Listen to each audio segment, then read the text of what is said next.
You're listening to episode 71, Laurie's Story, a son with Tetralogy of Fallot and Fanconi Anemia.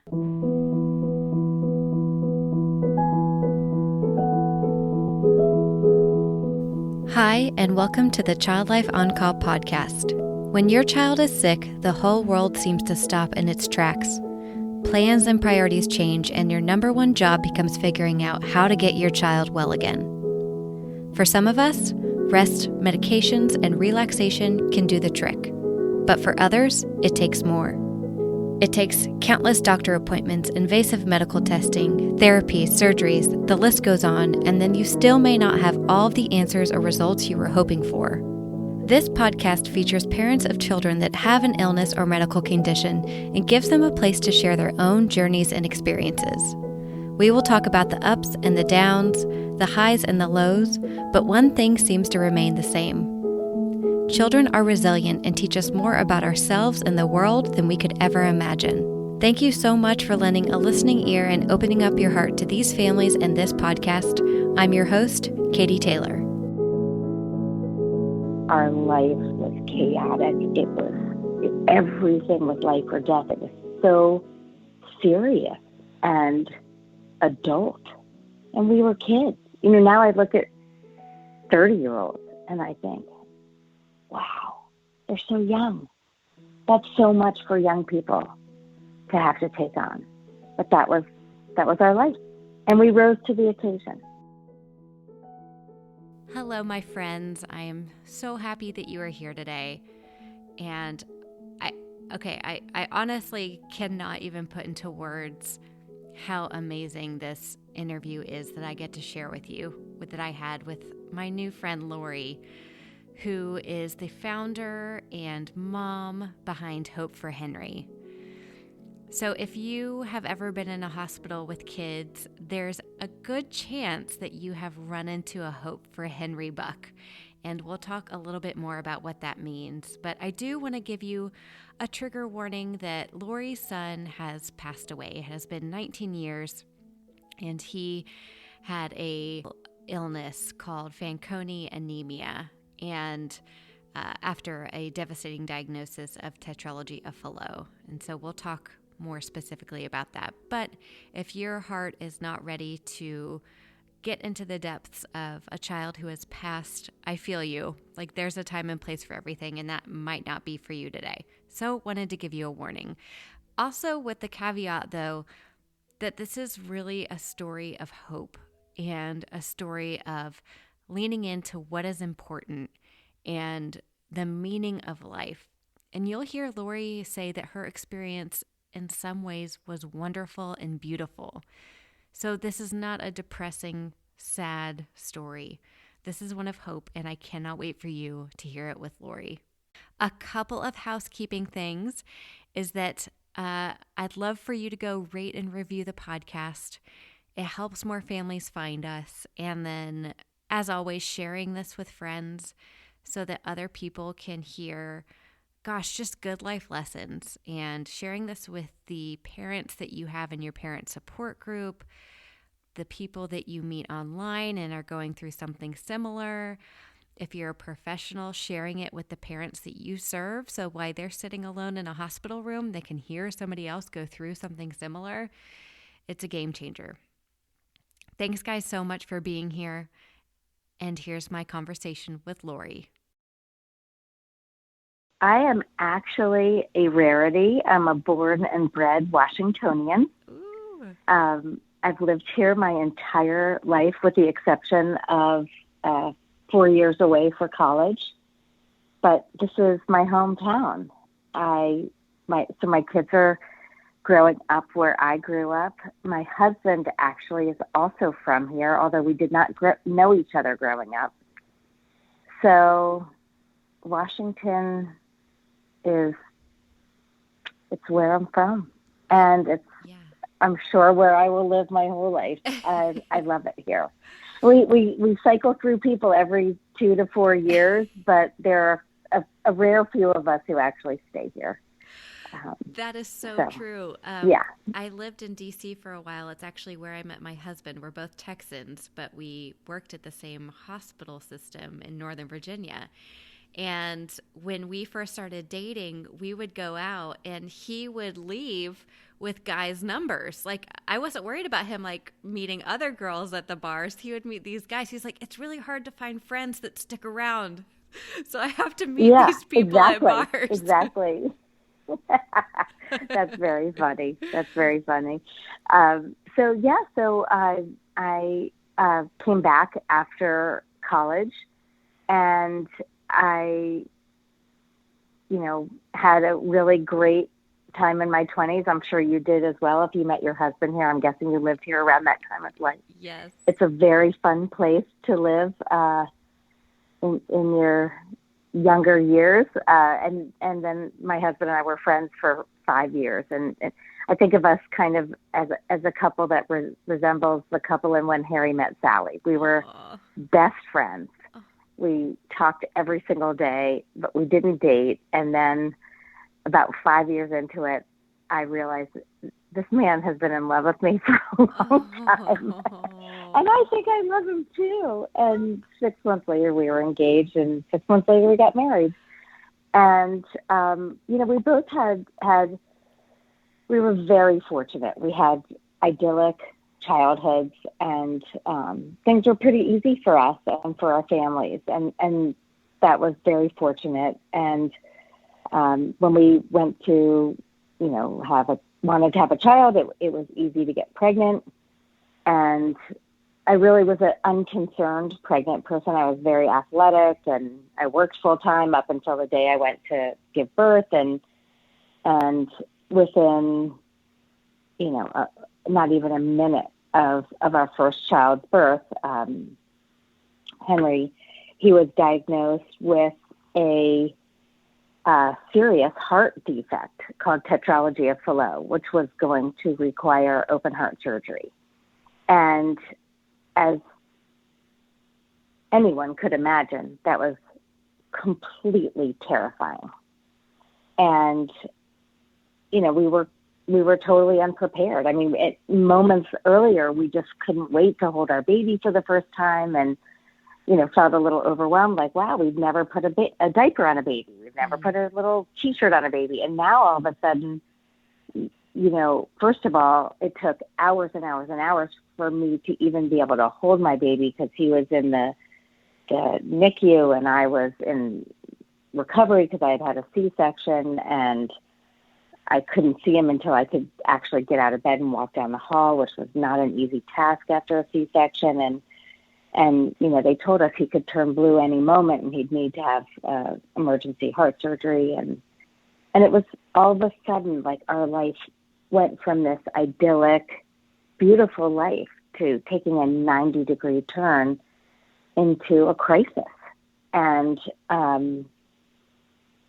2 weeks later, when he was diagnosed with Fanconi anemia, which is an extremely rare, fatal disease, that open heart surgery just seemed like a dream, which is an insane thing to say. I understand.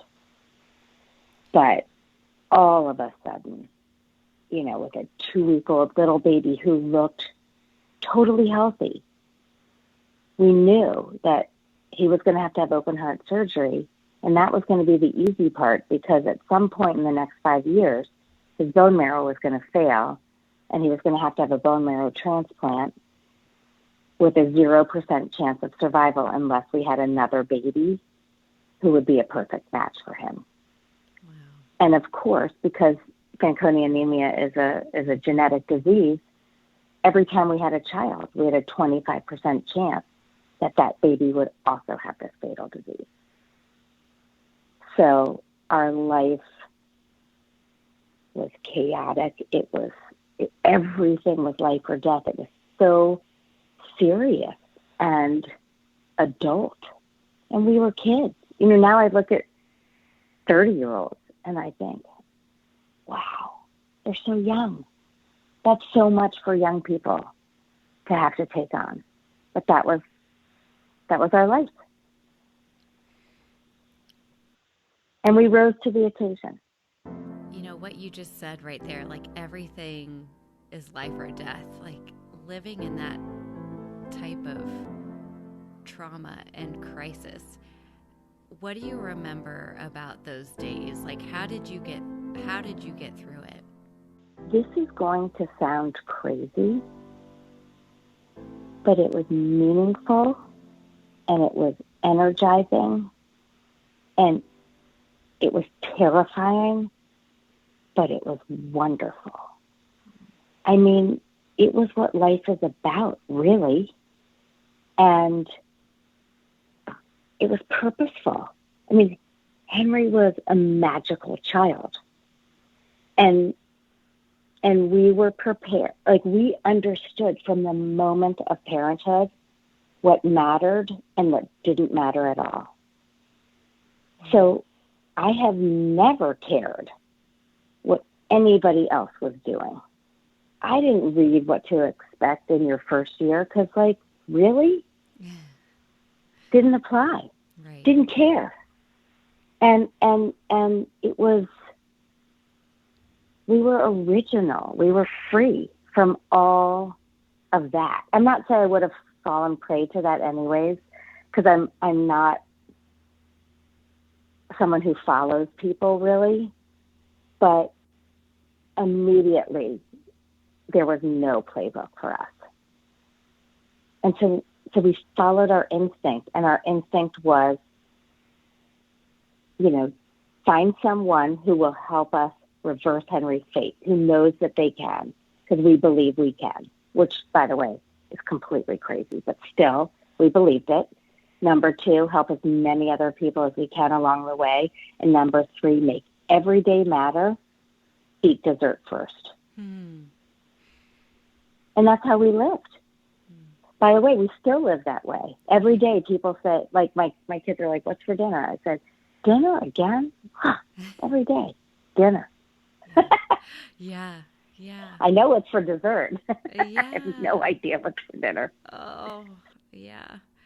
What are some of those memories that you have of those early days? Like, what makes you call Henry that magical child? What did he light up inside of you? So Henry put on a Batman costume for Halloween when he was 1. He didn't take that thing off until he went in for transplant when he was 4.5. I mean, he loved Batman. His little brother Jack, who was just 1 year younger, was his Robin, you know, his sidekick, his best friend. Yeah. And everyone in the neighborhood knew Henry and Jack. And one of my friends, when Henry was 1, said, he has a smile too big for his face. And it was true. Like, he was so happy. Oh. And so it was really impossible to be sad around him. He had funny words for everything. He loved adult songs. Like, his favorite song was this Todd Snyder song called Beer Run. And you have to imagine this 3-year-old singing, like, going on a beer run, right? That's funny.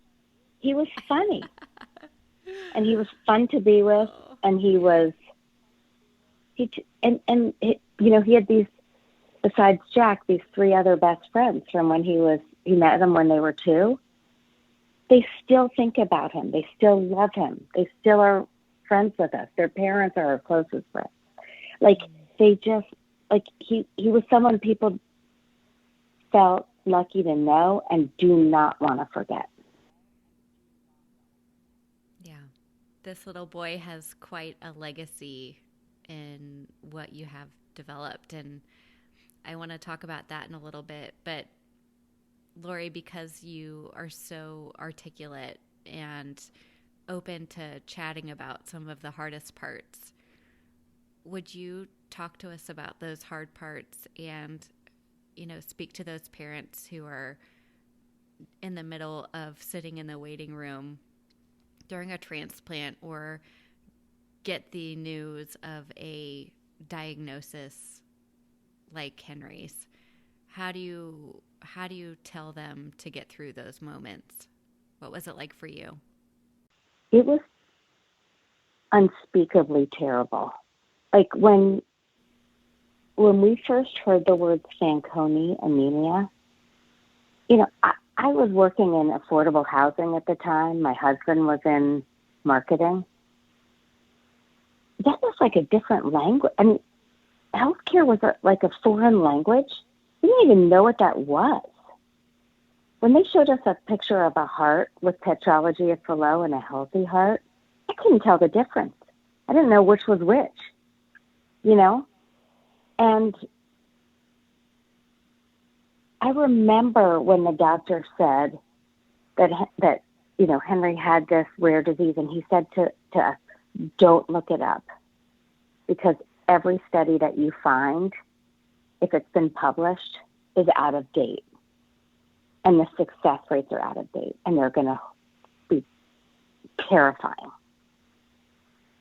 So don't look at that. But I remember scouring, everything I could find just to find something that said it was sometimes fatal, nearly fatal. Because that word fatal was an impossible word to accept. And for me and for my husband, we clung to this concept of hope, that there had to be someone else who refused to accept Henry's fate without a fight. And we had to go find that person, and that was going to be our person. And everyone else, we didn't have time for that. It was a distraction, and it would bring us down. Yeah. And we did. I mean, we ended up visiting doctor after doctor after doctor, and we ended up finding someone who I think looked at me and Alan and said, wow, they could be our children. There's no difference between them and our kids. And Henry could be our grandchild. I'm going to help these people. And we ended up being lucky enough to be the first people in the world to try this brand new, unproven technique to try to have a child knowingly who would not have the disease that was not, unfortunately, sometimes fatal, and would be a perfect bone marrow donor for Henry. And it was like science fiction. Can you imagine choosing an embryo that you knew would be a baby that would survive and also save your child?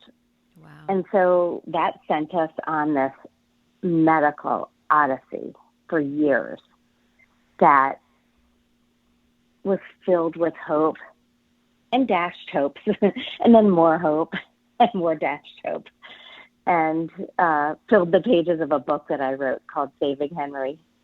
And I think having something to hold on to that had the promise of turning things around made a real difference. And I was lucky too, because as I mentioned earlier, my husband and I were together for 5 years as best friends before we ever dated. And we leaned in on that because we really liked each other. And we were able to have a partnership. And I was talking to someone recently who said that the downfall of a marriage is when you think it's always 50-50, because it might end up being 50-50 over time, but it's usually 80-20, 30-70, So Right. when I was having a really hard time, he stepped up. When he was having a really hard time, I stepped up. And, we had other children. And so we had a lot to live for. And we did, so, and we wanted Henry to have a magical life And we hoped it was going to be really long, but we didn't bank on that, I guess. Mm. So you never lost hope, and that seems. I think probably there were plenty of people out there who thought we were playing crazy, because Henry went in for his transplant when he was 4.5. We did travel from our home in D.C. across the country to Minnesota, where he had his transplant. At the time, this is back in the year 2000. There wasn't Google. I mean, if you can imagine, right? So you couldn't Google search, can I kiss my kid when they're in the middle of chemo and the transplant? Can he bring his blankie in to his transplant room? We had no clue of anything. And it was scary because, information, knowledge is power. There was no ability to have any knowledge back then until we got there and we were doing it. And I remember we went in and Henry was getting his first IV, the first day of pre-transplant workup. And my dad had given him this plastic sword.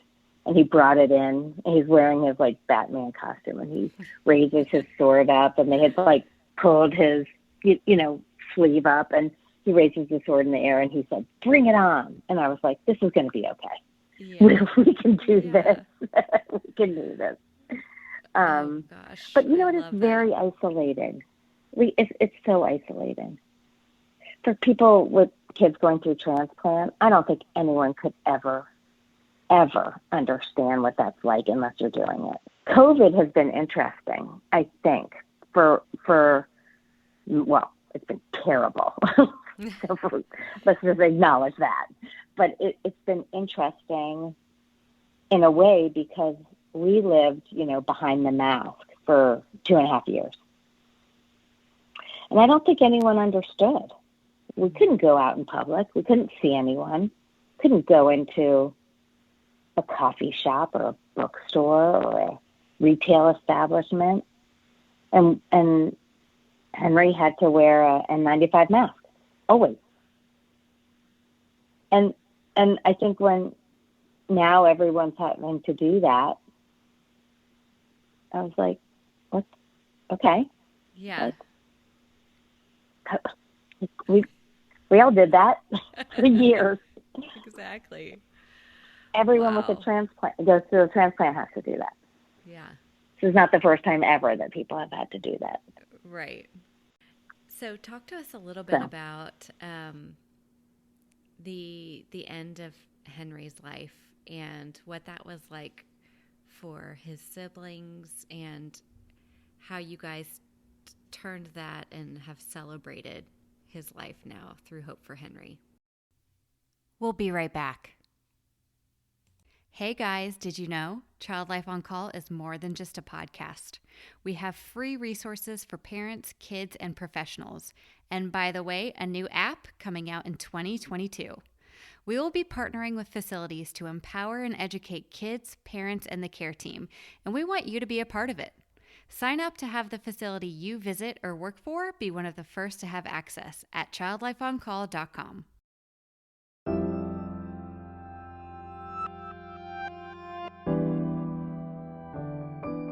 So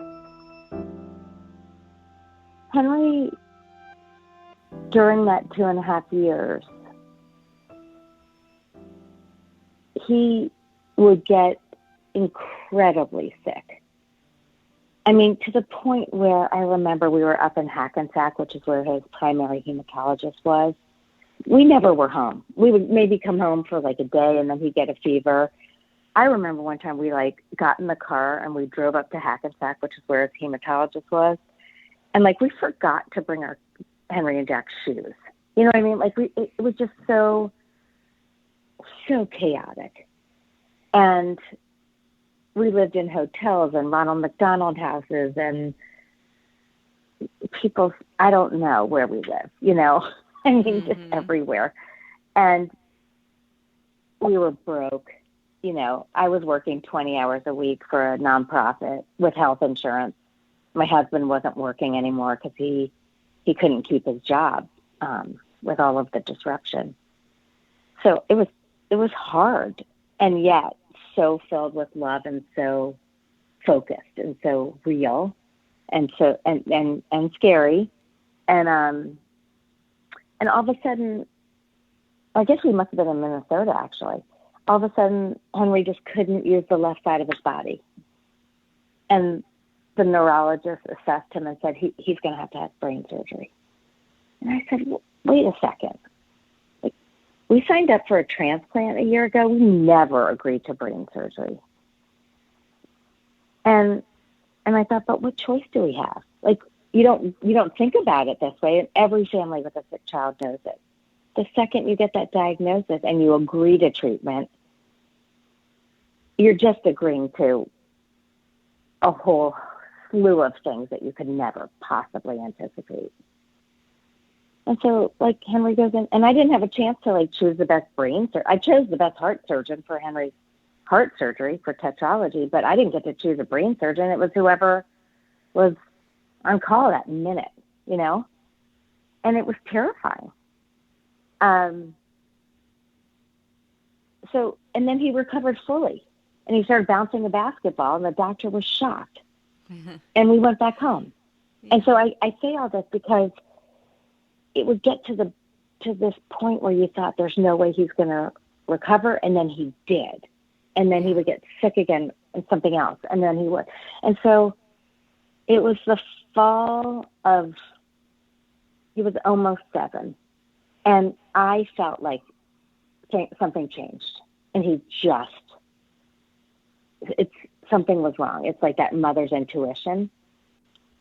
And I took him to Georgetown Hospital, and I talked to his doctor, and I said, I really feel like something's wrong. He's losing weight. He's getting smaller. He's like shrinking. And they couldn't find anything wrong. And I said to Alan, my husband, please just take him back to Minneapolis and just have to, because no one believed me. And I said, just have them look at him. If they say nothing's wrong, then come back home.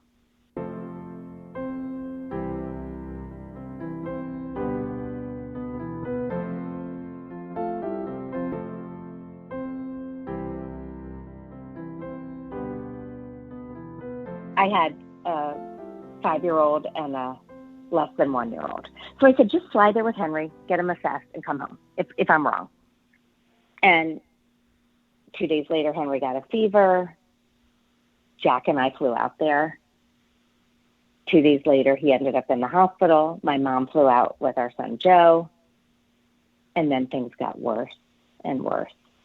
We enrolled Jack in school there. We moved into the Ronald McDonald House. Things got worse.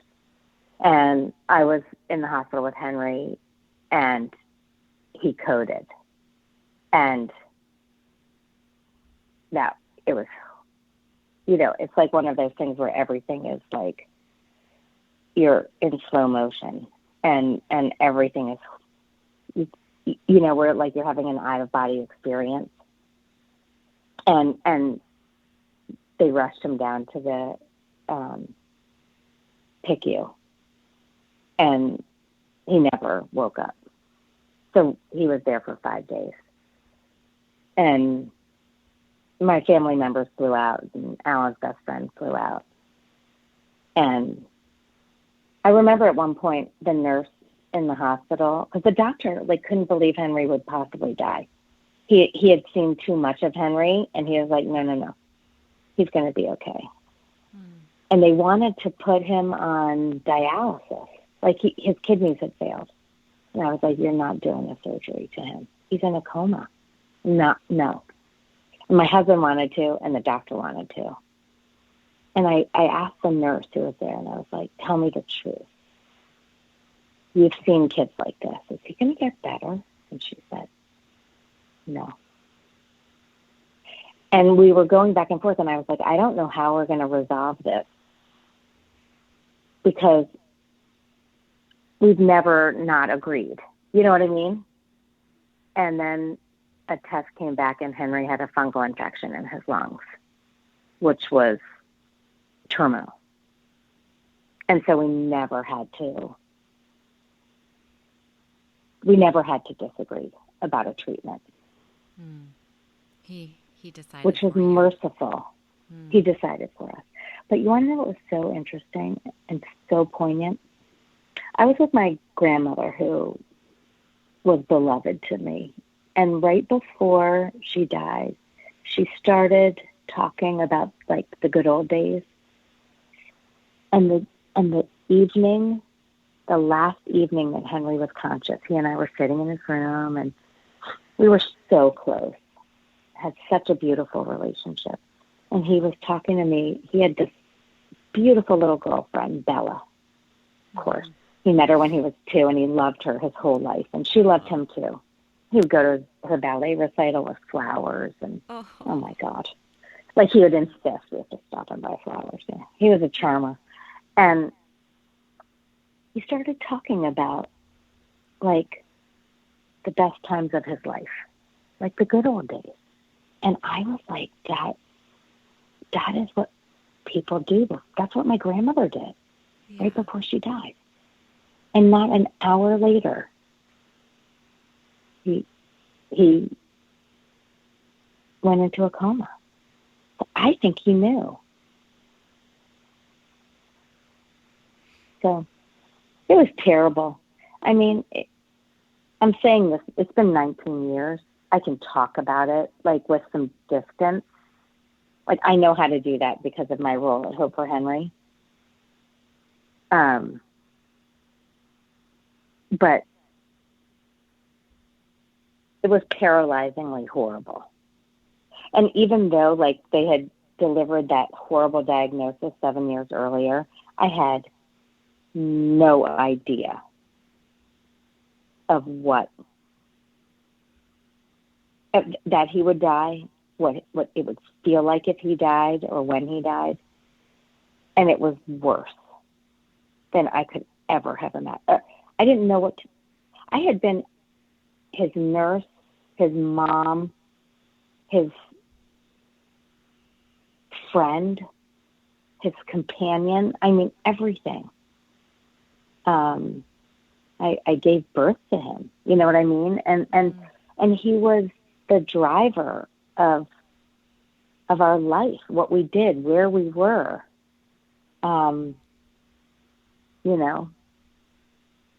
And like, so he was our life's purpose. I mean, even for Jack and ultimately for Joe, because it's where we were. And we always took the other kids. Like, we didn't leave the siblings home.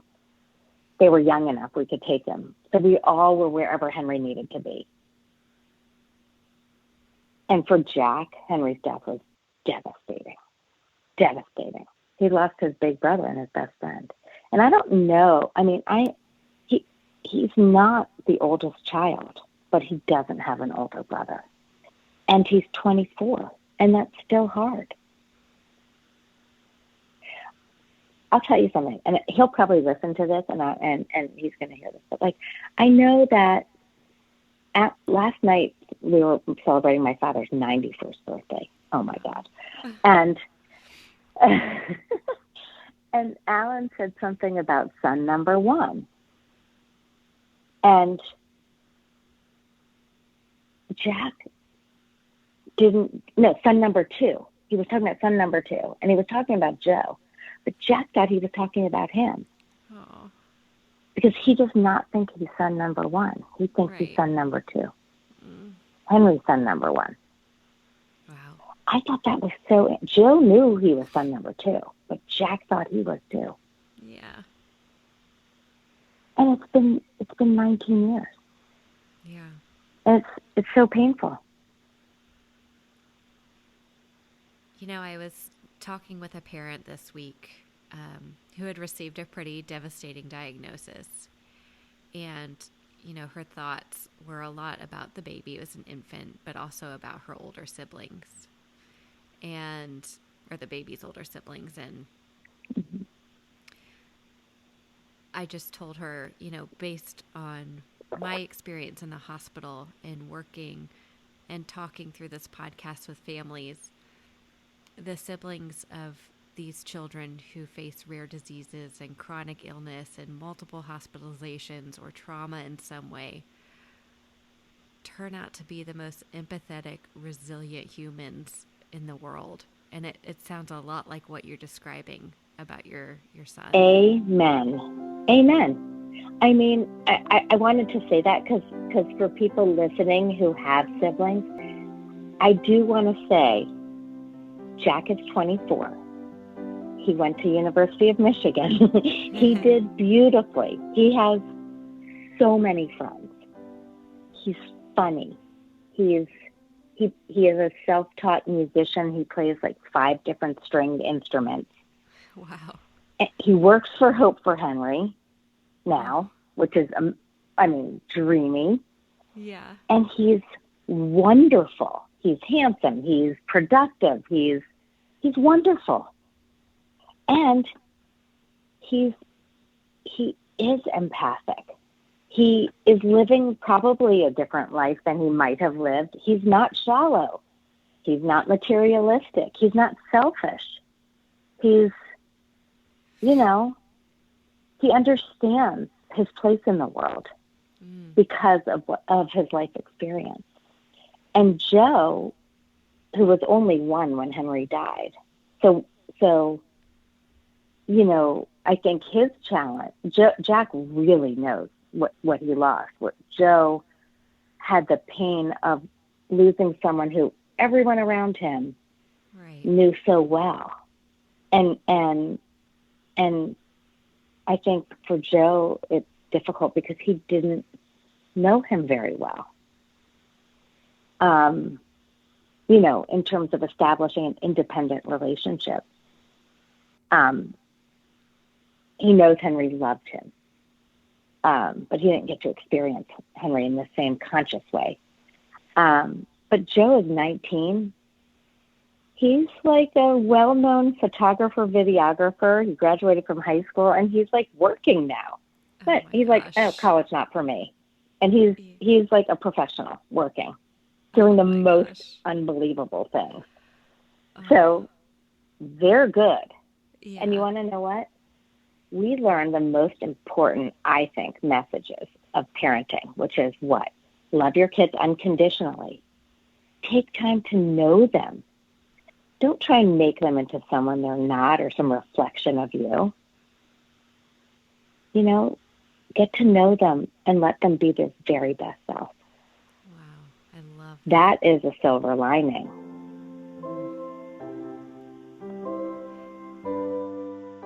When people ask me, like, what did you do right? And I said, I don't know. We did everything wrong and everything right. That's what we did. You know what I mean? Like, we didn't follow any rule book, but it all turned out just fine. It's you loved them fiercely for who they are. Because it's like you said, it's just wasted time trying. The reflection of you, what you just said, is so beautiful. And such good reminders for any parent.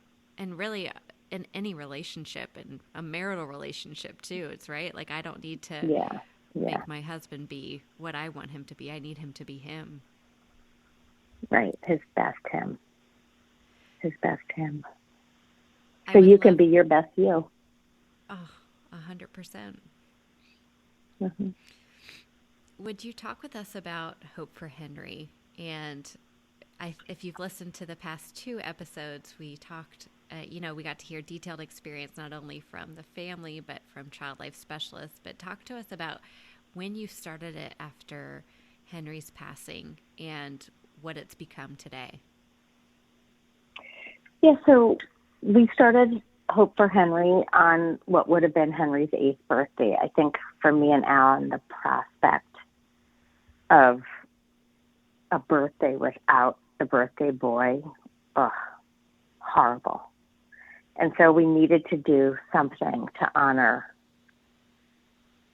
Henry. And so one of the things that we found, and I think probably most parents of children who have spent too much time in the hospital would agree, that it's pretty easy to get great medical care in the U.S. We're fortunate in that way. But it's very difficult to find any kind of sustained care that recognizes that your kid is a kid. even when they're in the hospital. And that, to really heal, to be able to do all those difficult things that are required of kids to heal, they need normalcy. They need entertaining distractions. They need incentives. And so we started Hope for Henry back in 2003 to fill that gap. And,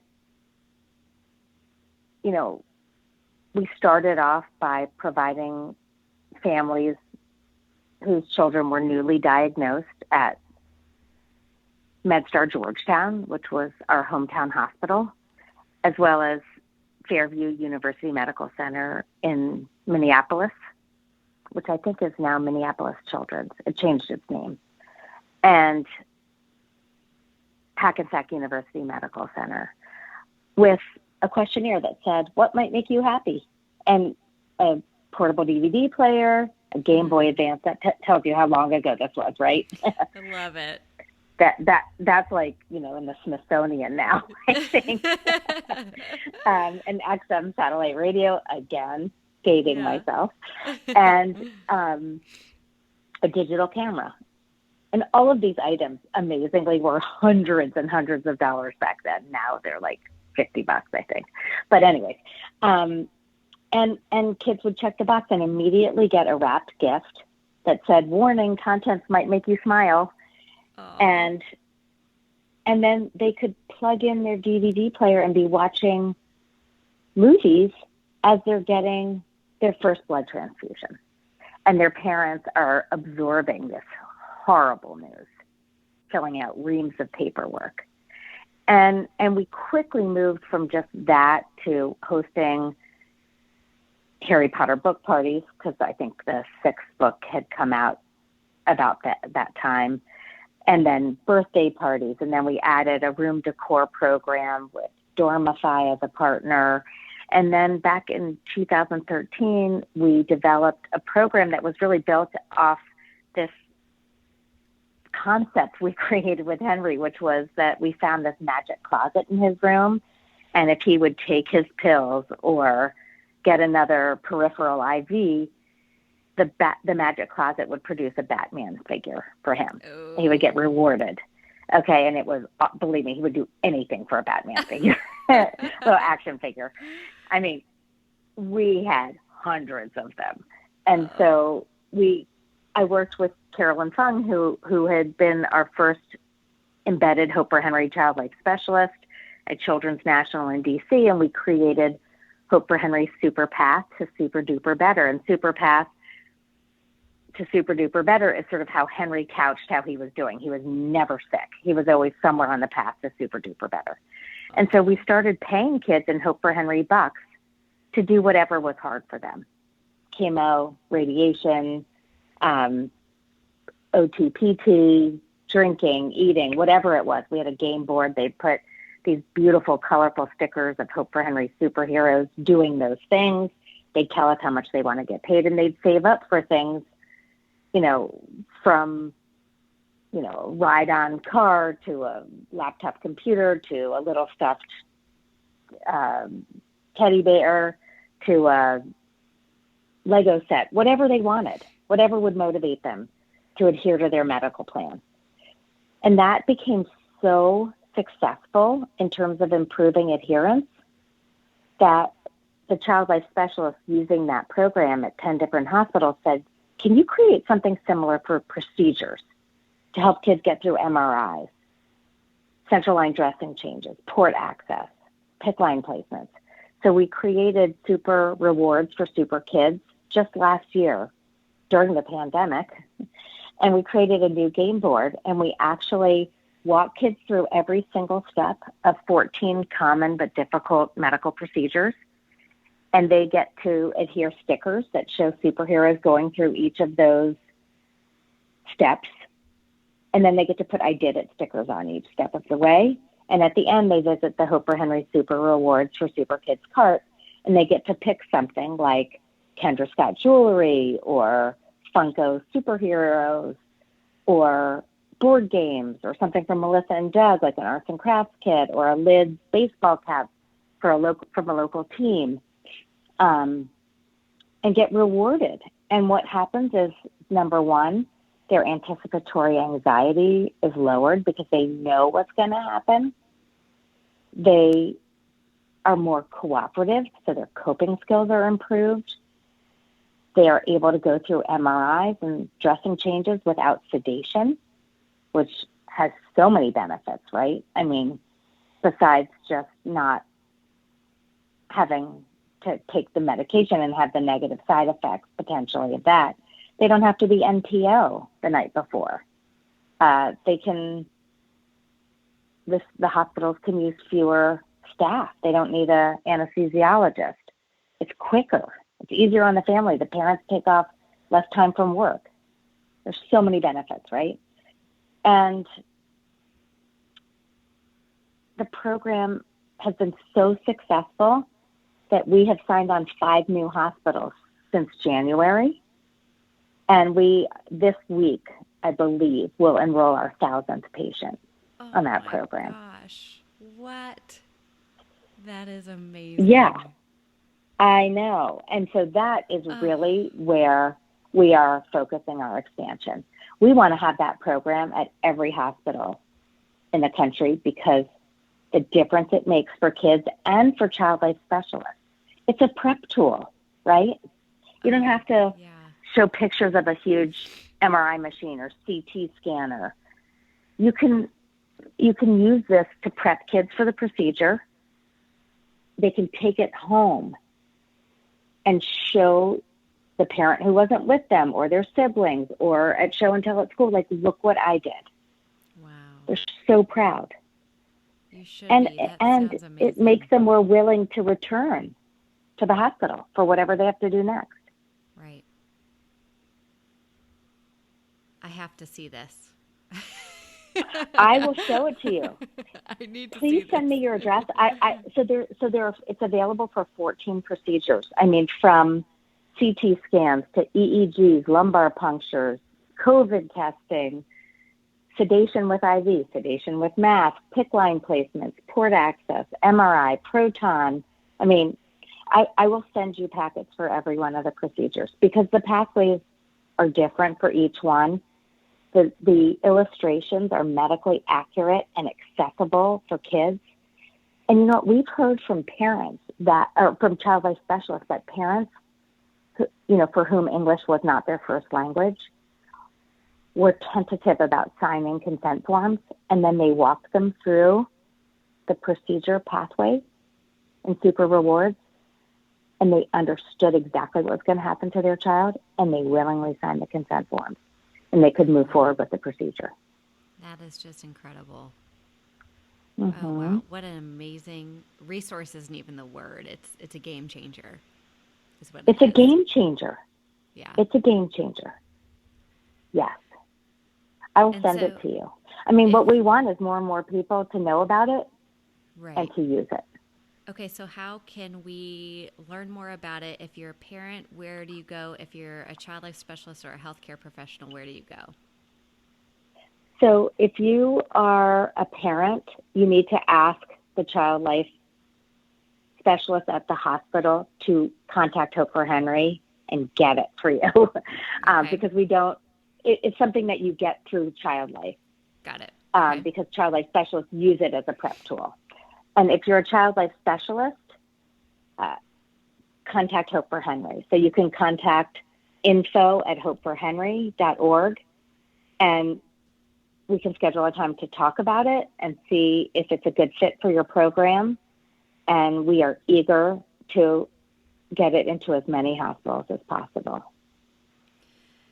You know, the name Hope for Henry, is so cute because it's got this alliteration, but like based on your story today and talking about having hope, even when there is none, right? Even when you're told this is the outcome, remaining to have that hope is just, it's essential. And I think what you're allowing parents to hear through your story today is that you can keep the hope even when you think there is none, and that it can get you through. And look what it's created. You're 1,000 patients are getting through hard and terrible and uncomfortable and painful things with a smile, which helps their parents. And right? I should say to you that when I say 1,000 patients, that's just for the Super Rewards program. Right, exactly. Since 2003, Hope for Henry has actually served 65,000 children.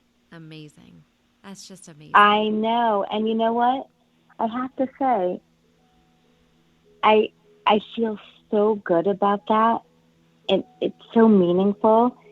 And in my most vulnerable moment, I say, I think there's a correlation between the depth of my loss and pain and the number of children who Hope for Henry helps. As I said, he is a magical child and a true inspiration. Well, I thank you for... He lives on. He does.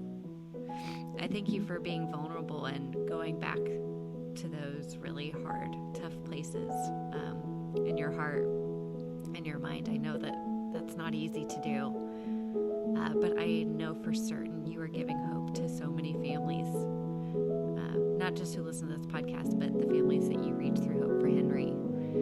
So I thank you so much for sharing that with us today. Thank you. Make sure you go to hopeforhenry.org to get in touch with their organization, learn more about Henry's story. You can follow them on Instagram and Facebook at Hope for Henry. And if you are a parent and you don't know a child life specialist that you can reach out to get it into your hospital, just contact me. I'm going to help you figure it out. So let us know. We want to get Hope for Henry supporting you and your child. Get in touch with us, and we will make this happen. We will make this connection. Have a great week, guys. Thanks for being here. Thank you for listening to the Child Life On Call podcast. I'm your host, Katie Taylor, and you can follow us at Child Life On Call on Facebook, Twitter, and Instagram. Please rate and review to make it easier for other families to find us. We have cute merch available at www.bonfire.com/store/childlifeoncall, and you can listen to more episodes and find resources at childlifepodcast.com.